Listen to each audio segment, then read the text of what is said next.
আমরা ক্যান্ডিতে যে রাতটা কাটিয়েছি, বেশ ভালোভাবে আমরা ক্যান্ডি শহরটা ঘুরে বেড়িয়েছি। তার পরের দিন অর্থাৎ আমরা শ্রীলঙ্কার দ্বিতীয়তম দিনে আমরা সিদ্ধান্ত নিয়েছি আমরা নুয়ারালিয়াতে যাব। আমি নুয়ারালিয়া সম্পর্কে একটু বলতে চাই। এটি খুবই সুন্দর একটি প্লেস, যেখানে প্রায় অলমোস্ট ওই প্লেসটা আপনারা না গেলে বুঝতে পারবেন না, যেটা দেখতে লুকস লাইক অ্যান ইংল্যান্ড, অর্থাৎ ইংল্যান্ডের মতো খুব সুন্দর সুন্দর আপনার শহর রয়েছে।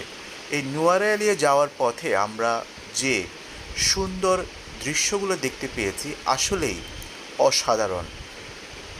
রাস্তার দুপাশে পাহাড়, কখনো এ পাশে পাহাড় দেখা যাচ্ছে, কখনো ও পাশে পাহাড় দেখা যাচ্ছে, এবং পাহাড়ের মধ্যে চা বা চা বাগান, এবং দেখা যাচ্ছে যে এবং পুরো পাহাড়ের মধ্যে বিভিন্ন রকম জুম চাষ করা হয়েছে।